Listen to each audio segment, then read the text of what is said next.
How's everything up there sa inyong mga lugar? Okay ba? Hindi affected? Obviously, may mga affected kasi wala sila dito sa ating ito. Parang kahapon, mas marami tayo kahapon.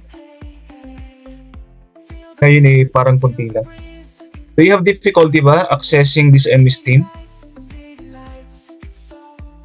Hindi lang ba sa inyo? Nan po. Okay lang. Yung iba po, sir. Hindi maka-access sa MS Team? MS Team ginagamit ko para mayroon tayong recordings. No? We can record yung ating session. Diba? Mag-MS Team. So, accept ko muna yung mga dumarating.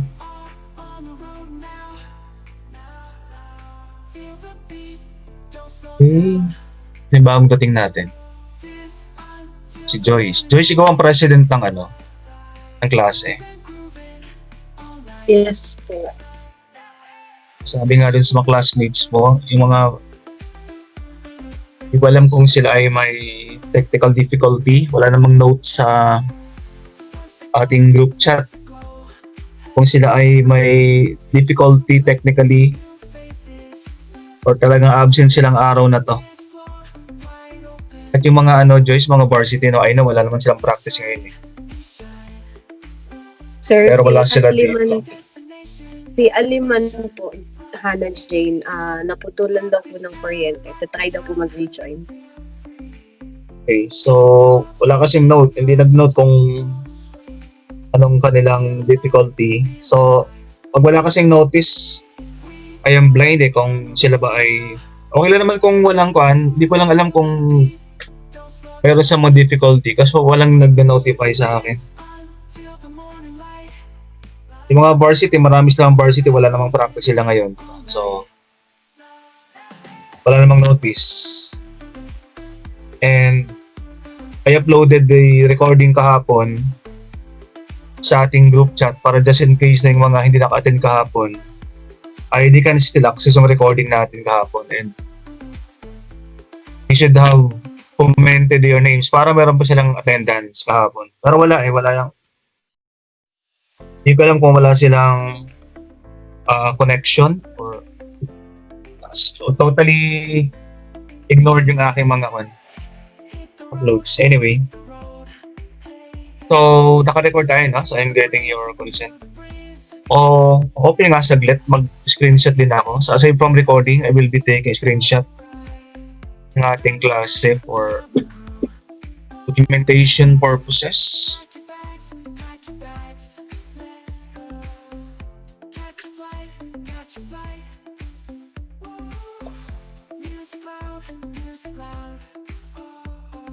Okay. So kayo pa rin kahapon. Parang si Sophie hindi ko masyadong makita. Parang ceiling lang nakikita. Si Princess, is it okay? Can you be able to open si Kathleen? Saglit lang, take ako ng screenshot lang.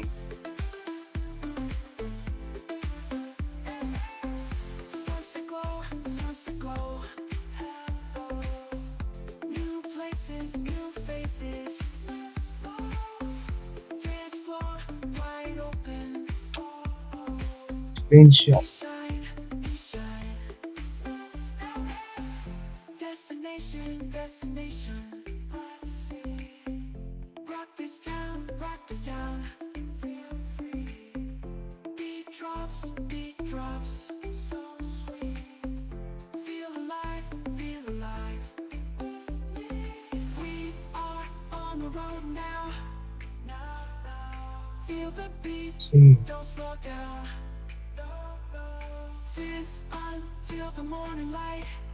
The day is June.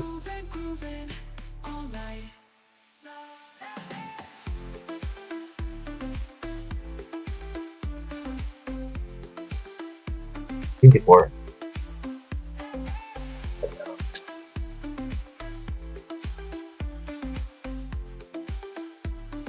Okay. So you may please confirm if a PowerPoint is visible. Okay. Yes po.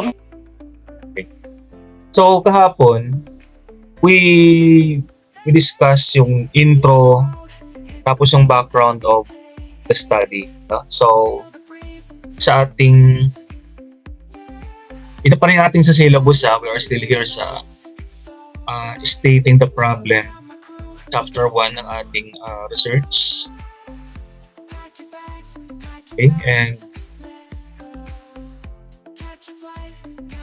sa ating discussion kahapon, itong intro, chapter 1 tayo. The intro on the BOS yesterday, and today naman we're going to discuss this next two parts of your chapter 1. If naka-highlight na, the theoretical framework or background and the conceptual framework. So pareho silang framework, no? Ay yung gagawin. Still part of your chapter 1. So, yung gagawin nyo guys, no, sa mga groups nyo, yung inyong sinasubmit sa akin should only be one file.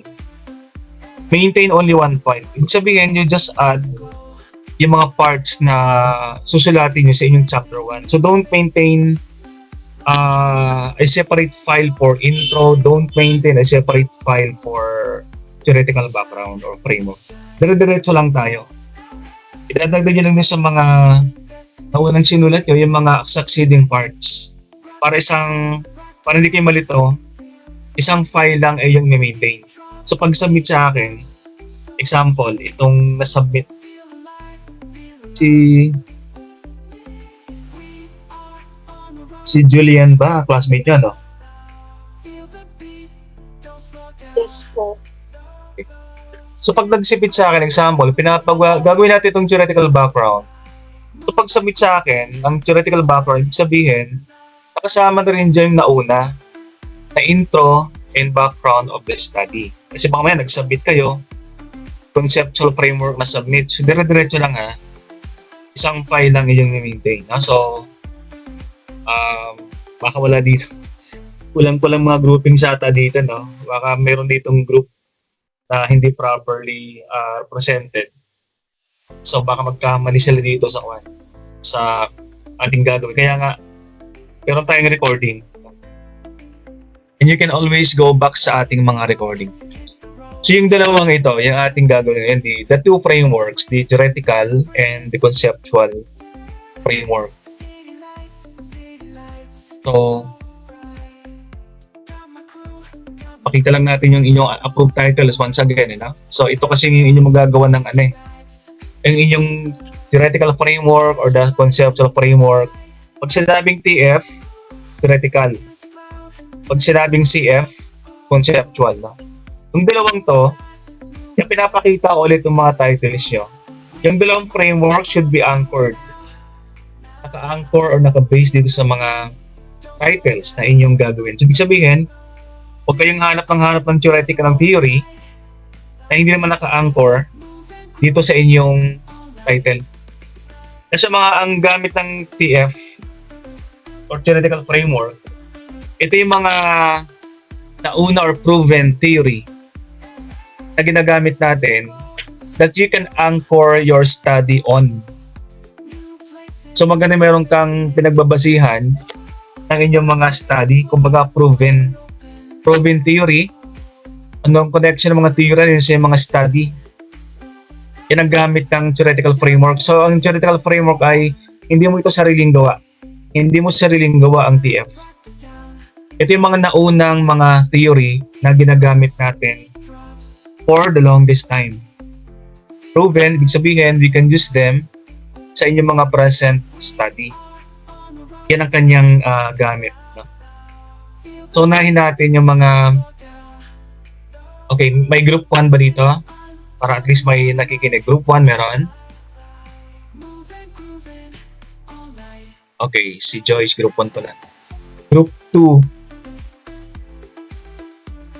Okay, si Princess. Group 3. Group 3. Parang walang group 3 Group 4.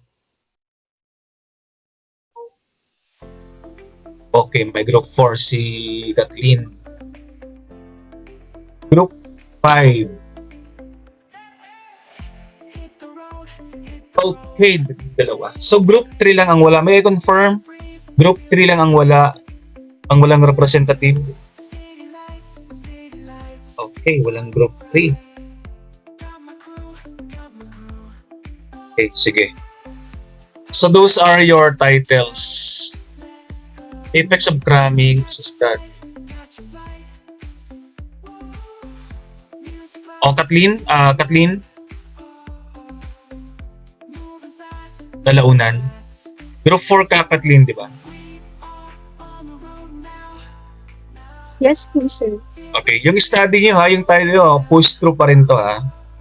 Kasi iba naman to sa mga study na na lahat ng mga study pwedeng maiba, depende sa scope, depende sa level. Kung may nakita mga study na halos katulad ng inyong mga ginagawa, pagkakaiba naman kayo sa scope, sa lugar, sa locality ng inyong study. At hindi naman eksaktong pare-pareho yan, bro.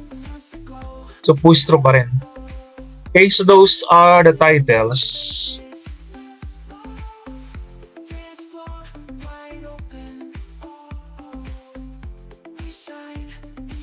Ito naman yung title ng kabilang section sa Zuckerberg. So, hindi naman to sa inyo. And ito yung sample. Sample ng isang title. I will be showing theoretical framework and conceptual framework na pinapakita ko yung title. Okay? So, request nga na picturean nyo itong slide na to. Kasi ito yung gagamitin nyo. How does it relate dun sa mga susunod kong slides? Pag hindi tayo pabalik-balik, papicturean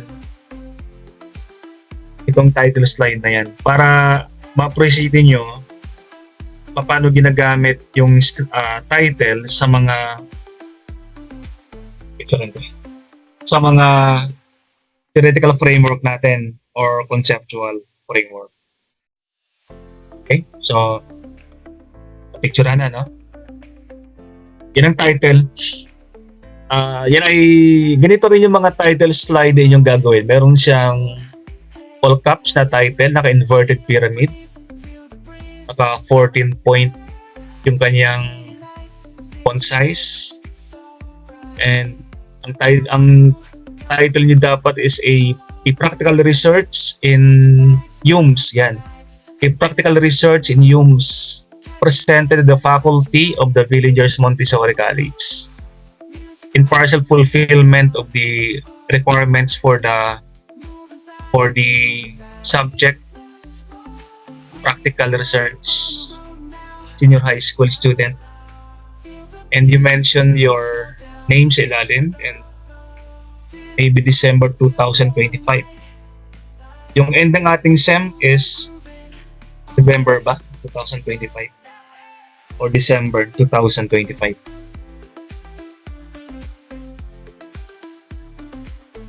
Okay, so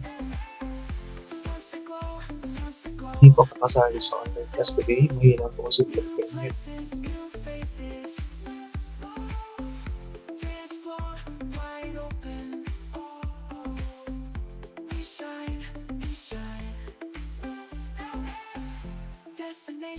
Destination.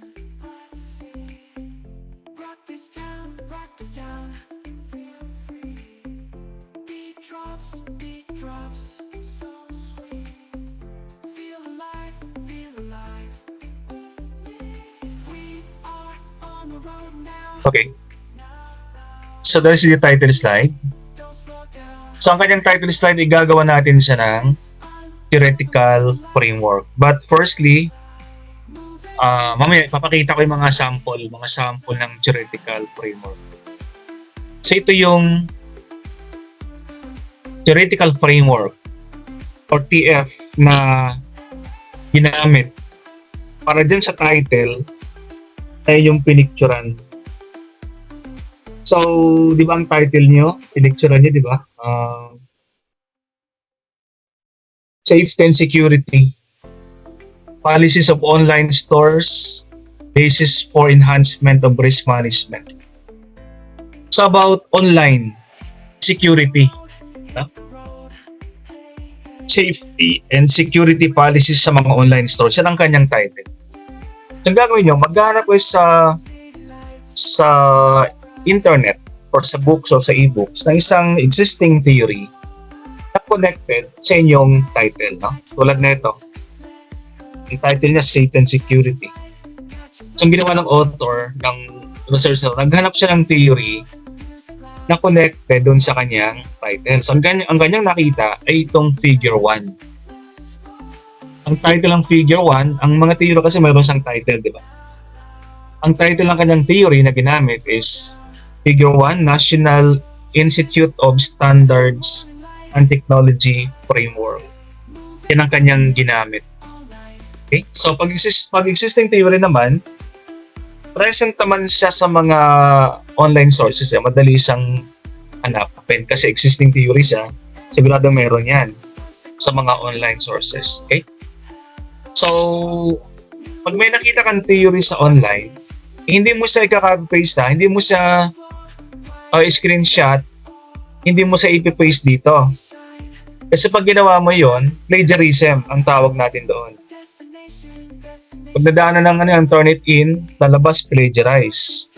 So ang gagawin nyo, you will recreate or you will regenerate in your own yung nakita yung theory sa online sources. So itong theory na to is based on online, pero ang ginawa ng author dito, sariling gawa. Yung mga figure pareho, di ba? Pero yung mga from online, pero yung mga sariling gawa niya yan. Para hindi siya ma-plagiarize. Okay? So exactly, sariling drawing, sariling draft ng iyong theory. Then you put in the title sa ilalim, figure 1. Okay? Then after na recreate mo na dito yung mga theory existing, lahat ng component ng theory ay i-discuss nyo one by one. Example, itong identify, itong protect, itong detect, itong respond, and recover. Lahat yan ay i-discuss nyo sa mga paragraph kung ano yung connection niya sa inyong study. But before crafting yung mga theory, meron ka munang introductory paragraph about the part. Yung part natin, theoretical framework. No? So, yan. Sa ating theoretical framework, that is a heading. So, ibig sabihin, naka-bold face ang lahat ng mga subheadings natin. Pero hindi siya naka-all caps. Naka-bold face lang siya. And you're going to write there. And then you will introduce introductory paragraph yung theoretical framework. Ano ba ang gamit ng theoretical framework sa isang research? No? So, you can pattern your introductory paragraph dito sa TF natin. But of course, some of the words will be changed kasi iba yung title nyo eh. So, meron kang introduction. Then after the introduction, you will now write or put in yung theory. So theory talaga siya. Ibig sabihin meron siya, framework talaga siya. Ibig sabihin ang framework meron siyang model. Meron siyang drawing. No? Tulad ng ginagawa natin. Then after putting in yung theory, you will now discuss one by one. Example, you will discuss identify, risk, protect, detect. Okay? So, kaya nangyari sa ilalim nung drawing na yon, you will discuss identify, di ba? Protect, respond. So, bawat isa na component ng isang theory na ginamit mo will be discussed per paragraph. Ano ba ang gamit ng identify sa inyong research? So, you will anchor. Kasi ang gamit ng TF, anong connection ng theory na to sa inyong study? So you will discuss the connection. Bakit nyo ginamit yung theory? So you will discuss, explain one by one. Ano bang connection na identify sa inyong title? Anong connection ng protect? Connection ng respond sa inyong title. No? So kumbaga bawat box, bawat diagram ay dinidiscuss natin. No? But we are not just discussing, we are writing the relation, the connection ng theory na to sa inyong research. Bakit ginamit yung theory na to? Yan ating rationale ng theoretical framework or TF. Kaya nga ang nangyari sa ating mga discussion about box, so ay meron tigil isang paragraph na dinidiscuss natin yung theory. So that is your TF. So continuation ng TF. Okay, so baka may magtatanong dyan. Sir, may sample ng sample ng theoretical framework. Sample lang tayo. Ibig sabihin, huwag yung gagamitin to ha. Sinample lang to. Sample ng mga theoretical framework na sikat or kilala na ginagamit sa ibang research. No? Example to ng theoretical framework na ginagamit sa business. Pero depende sa title lang. Example, pag ang title mo about competition, if your title or research about suppliers, ito ang pwede mong gamitin, theoretical framework. Itong framework ni Michael Porter. Ang title is The Porter's 5 Forces Model. So ito yung sikat na theory sa business na ginagamit ng mga researchers kung yan ay connected sa kanilang title. Pero hindi basta-basta ginagamit yan pag mayroong connection. Okay? Pag ang title mo is about buyers or customers, so pwede mo siyang gamitin kasi meron siyang bargaining power of buyers. No? Pag about new business, new entrance, pwede mo siyang gamitin. Kasi meron siyang new entrance o kasama siya sa model or kasama siya sa theory. No? So another sample ng theoretical framework. As marketing student, alam niyo to, di ba? The model ng the 4Ps, ang tawag natin dito ay the 4Ps of marketing or the marketing mix. Isang sikat din na theory na ginagamit natin sa business. The 4Ps, di ba? The product, the price, the promotion, and the place. No? Now, kung yung title about promotion or advertising, ito ang pwede mong gamitin TF. Pag ang title mo about pricing, about new product or about innovation or new product development, ito ang pwede mong gamitin na theoretical framework for business, for business. Mamaya, pakita man natin mga samples ng mga TF na ginagamit naman sa mga social science or humanities. Okay, so ito yung sample.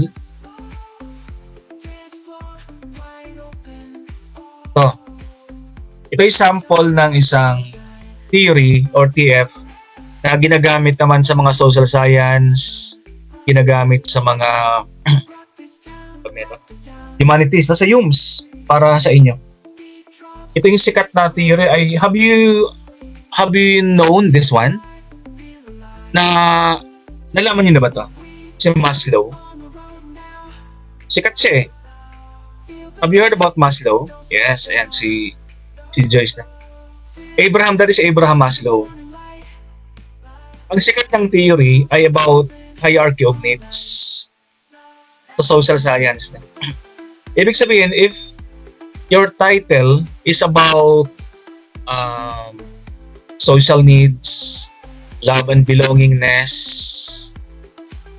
if your title is about safety, about personal security, about employment, about resources, about health, about physical needs, or about self-esteem or self-confidence, ito ang pwede mong gamiting theoretical framework. No? Abraham Maslow. If your title is about self-actualization or potential ng isang student, yan, ito ang pwede nyong gawin. No? Pag meron kayong mga title about depression, about low esteem needs ng mga students, pwede nyong gamitin to. Okay? About reproduction, about physiological needs, about trends. No, ito. Itong kay Maslow hierarchy of needs ang pwede niyong gamitin. Wherein you can anchor your study dito sa theory na to. Abraham Maslow. So you scan your title kung ang title nyo ay connected dito sa theory, so pwede mong gamitin yung theory ni Abraham Maslow.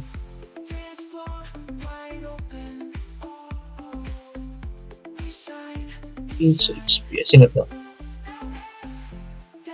Mary Joy, the polymer, bibigyan ko ako. Sino si Mary Joy? Classmate po namin. Ayaw kong sabihin kagad yung reason eh.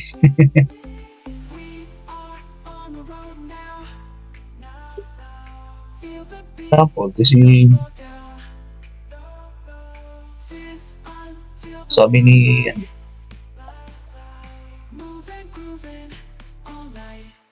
ito si Mary Jo yung yung bago enroll. Yes po.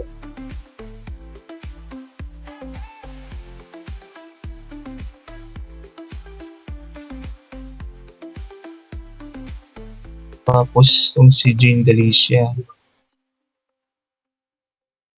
wala silang power.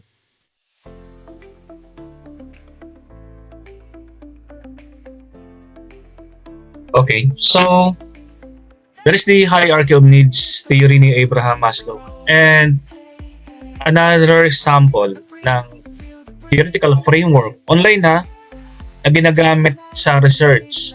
Sabi ko, ginagamit sa research, hindi ko sinabing gagamitin yun. Mga samples lang to. The next theory, itong theory naman about sa communication framework. Iba, alam niyo naman to na, alam niyo itong mga ganitong theory sa social science na ito yung model, di ba? May speaker, may source, may transmitter or may medium na ginagamit, may channel, may receiver, tapos may listener, no? Minsan meron pa siyang feedback pabalik doon sa speaker. Now, if your title is connected, teka, maingay ba? Rinig ko yung mga mga ingay dito. Wala na yung anak ko kasi mayroong bisita. Kaya ingay sa labas. Okay? If your study is connected sa theory na to, so pwede mo siyang gamitin. Example, you are talking about communication, di ba? Communication sa loob ng klase or anywhere. Yan. Pwede mo siyang gamitin theory. So, ang bottom line, people, is for you to browse the internet. Madali naman siyang maganapin. I-type mo lang sa Google. Type mo yung title mo, example. Show me theoretical model about, example, yung title nila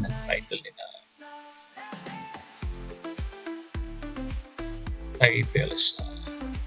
Ayaw lang. Title ng group. Information values. Okay, itong title example ng group number 4. Academic performance. Type pa lang sa Google, show me theoretical model about academic performance. Okay, so di maglalabas siya ng mga model or diagram. Basta ang framework, guys, hindi sa narrative pa. Framework should be model or diagram or drawing, no? Yan ang inyong hahanapin. Kasi framework yung pinag-usapan natin. Tulad ng mga to. So yun ang mga theoretical framework, no? Na meron ka dapat sa iyong chapter 1 sa inyong research. Okay? Then after the theoretical framework, ito example, di ba? After the TF, next natin yung CF. CF means the conceptual framework. Kung yung TF kanina ay mga existing theory online, no, na proven, na ginagamit matagal ang panahon, yun ang TF. Yung CF naman or conceptual framework, iba naman to. Kasi ang CF, ito yung sarili mong concept, sarili mong theory. Ang CF. Ang CF ay ibig sabihin niyan, ano yung gagawin mong approach dun sa mga variables na yung gagamitin. Paano mo gagawin yung research mo in a form of a framework, in a form of a diagram, in a form of a model. So napakadaling tandaan, pag CF, sarili mong model to. Sariling model and how are you going to approach or to go around your research. Kasi sinabi natin itong conceptual, sarili mong concept ang theory natin. Okay? So conceptual framework. So an important thing to be done during the process of coming up with an effective risk management program is knowing what are the most common safety and security. So right again, you should have an introductory paragraph. Tulad ng sa TF kanina, sa CF, meron ka ring introductory paragraph. Okay? Then after the introductory paragraph, you can now come out with your own framework. Ito ay sariling framework ng researcher. Hindi ito nanggaling sa internet, hindi siya nanggaling sa social media. Ito yung sarili niya. Ang tawag sa framework na to is the IPO model. IPO model. Ibig sabihin ng I is the input, the P is the process, and the O is the output. And you title figure 2, diba ang figure 1 natin, the theoretical framework. Ang figure 2 natin is yung title or label this one as your paradigm of the study. Pag sinabing paradigm, ito rin yung conceptual framework na tinatawag. Sariling paradigm. IPO model. Tinawag siyang IPO model kasi meron siyang tatlong boxes na properly titled as input, process, and output. Input, process, and output. Okay? So, pwede mong gamitin itong diagram na to. Pwede mong gamitin itong framework na to. Kasi itong framework na common naman to. No? Ginagamit naman talaga ng mga researchers itong input, process, output na diagram or paradigm. So, pwede mo siyang gamitin. Kaya lang, siyempre, iba yung design mo. Kasi ito ay design to ng may-ari, ng researcher. So, ang pwede mong gawin dito, the same IPO model, pero iba-ibang design. Example. Pwede siyang lateral Input, process, output. Ito kasi pababa, di ba? Vertical to Pero pwede siyang horizontal. Pagkakadikit side by side yung tatlong mga model natin. So, inahan natin sa letter I. So, input ang title ng letter I box. So, ang input natin sabihin, yung lahat ng inyong mga tanong sa inyong questionnaire ay dito mo sa ilalagay. Input. Sabihin, example, ang iyong mga questions sa respondents, you want to know their business profile, You want to know the common safety, you want to know their extent of imposition, you want to know the frequency of occurrence, you want to know the remedies. Yan ay tatanong mo sa mga respondents mo eh.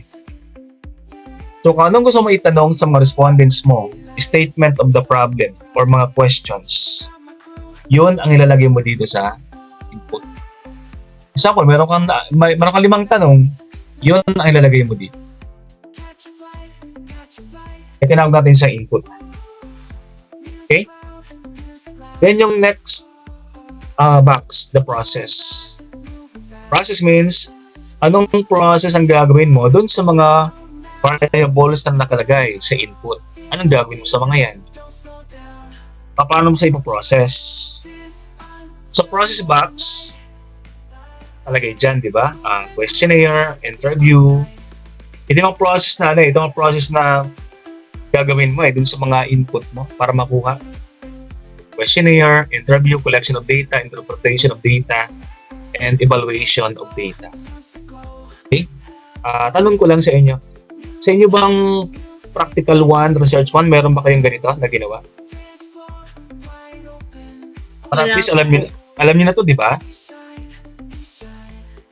So, anong laman na yung chapter 1 doon sa practical 1? Hindi ba ganito? Can you recall? No po. Hindi po kami nagganyan last year. Okay. So after the process, ang last box na rin the output, ibig sabihin ng output, itong mga variables na to, ipaprocess mo, and you should arrive with an output. Sa research kasi guys, meron sa output. Okay? Meron ka dapat contribution sa general body of knowledge. Hindi lang to subject hindi lang to just for the sake of submission. Dapat meron kang nakuhang output or a result sa inyong study. Yun ang nakalagay sa inyong output. Example, itong research na to, ang kanyang mga input or variables ay, ayan nga, safety policies, frequency, mga remedies, no? Tapos na-assess, tapos the researcher came out with the output. Ang kanyang output ay, he was able to create enhancement of risk management program. May ginawa siyang program, may ginawa siyang policy. At yan ang kanyang contribution sa general body of knowledge. Pag meron kang contribution, di ba, meron kang result na ibibigay. Okay? Then after the 3 boxes, gagawa ka naman ng feedback mechanism from the output papunta sa input. So bakit mayroong feedback? Kasi ang ating mga program, hindi naman yan forever, di ba, na existing. Ang program policy or mga rules, you should revise. You should monitor and evaluate kung pwede siyang i-revise and you can create another one. Kaya meron tayong output. So, that is a cycle, di ba? Example, meron ka ng program na nagawa, then kuha ka ng feedback dun sa input. Magbigay ka ng feedback dun sa input. Kaya yung ating arrow from the output papunta sa input, ibig sabihin, mag-feedback ka kung pwedeng i-revise or i-revise ang isang existing policy. Kaya meron siyang arrow back. Feedback lang. Then after presenting the CF in boxes, ganun din nagkagawin nyo, no? Bawat boxes ay inyong i-discuss. You discuss the input, you discuss the process, you discuss the output, you discuss the feedback. So, 4 na. 4 yung iyong di-discuss. Sa ilalim ng paradigm or figure na ito. No? So, the next page is a discussion ng 4 na elements ng CF. Okay, so in a form by paragraph, discuss first. Meron ka dito introductory paragraph, the figure below illustrates the paradigm of the study using the input process output scheme or model. In bawat box, example, the first box is labeled input. Balikan natin ha. First box is input. Anong laman ng input? Policies, profiles, common safety. Yung lamang yan ang yung i-discuss sa inyong input paragraph. Ito. The first box is labeled input consisted of business profiles of the online stores, common safety. Di ba ito yung laman nakalagay kanina doon? The extent of imposition, the frequency of occurrence, and the remedies. Kumbaga, yung naka-bullet doon sa box or naka-enumerate sa box, we'll just write here narrative. So, ganun kadali, no? Ang pagsulat ng discussion. So, ganun din dun sa second box. Diba? Ang second box natin is process. The second box labeled process consisted of the evaluation. O, tingnan nyo guys yung second box. Anong laman niya? Questionnaire and review collection. Interpretation, evaluation of data. Yan din ang ilalagay sa inyong narrative. The second box labeled process consisted of the evaluation of the common safety. Questionnaire, interview, focus group discussion, and documentary analysis. What's included here is the application of statistical tools. Yan, no? Yan ang laman ng second paragraph. And the third box, the output. You will just mention sa paragraph ng output. Ano yung output? So, here, the output. The third box is the output or the outcome which develops an enhancement of risk management program. So, napakadali. No? Napakadaling sulatin ng TF and CF. Okay? Then the last to be discussed ay yung feedback. The feedback mechanism, the feedback arrow. So, 4, di ba? Okay, so feedback. The small box at the bottom is the feedback or information about reactions to the recommendations that was gathered to be used as a basis for improvement of the risk management program. So, ganun lang kasimple, no? Yung mga discussion natin ng CF or conceptual framework.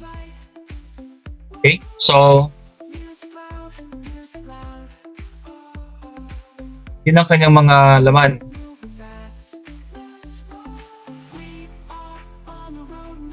Dito sa figure 2, the paradigm of the study.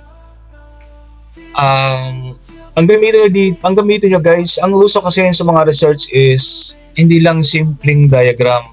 Sa CF ang pinag-usapan natin.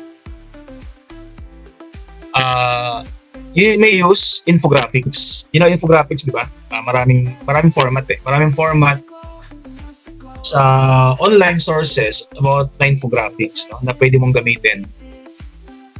Ito sa yung paradigm of the study. So maghanap ka ng infographics format online para magkaiba kayo.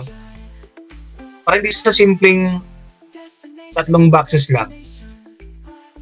Okay? So, yun ang pinapagamit ng mga researchers. I can recall in 2023, when I defended my second doctoral, ang aking paradigm dati napakasimple lang. Then sabi ng mga panelists sa akin, gumamit ka ng infographics. Kasi yan ang ginagamit natin sa research, infographics.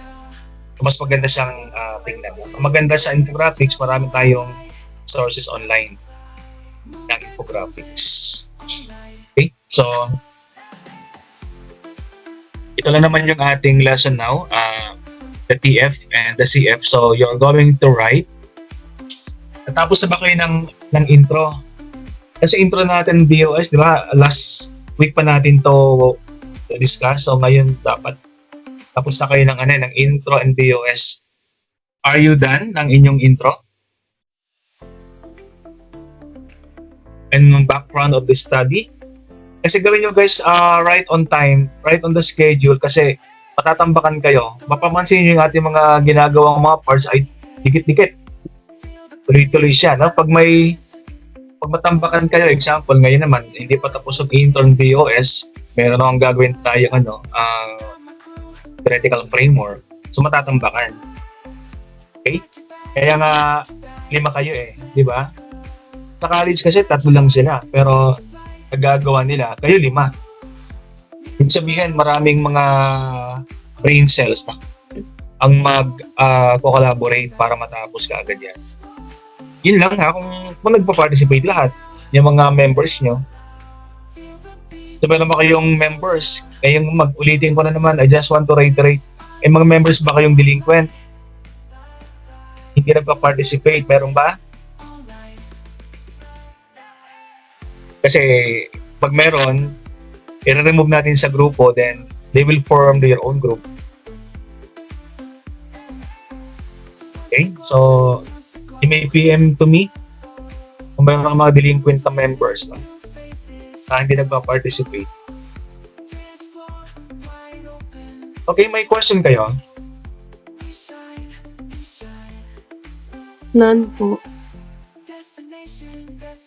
Ina-upload ko naman yung mga samples natin ito. Itong sample ko dito, itong PowerPoint, itong recording, naka-record naman tayo, then I can post this sa ating group chat. At ang sample, itong mga sample na pinakita ko kanina, i-upload ko to sa ating group para meron ko yung sample. Itong sample ng TF. Yan, yung sample na to. I-upload ko sa ating grupo. Itong CF na rin. Okay, so if we don't have questions, so we may end the session. Isang oras lang, no? Yung ating class. Ang next question ba yan, synchronous din? Hindi po Or po as- namin sure kung may next class kami.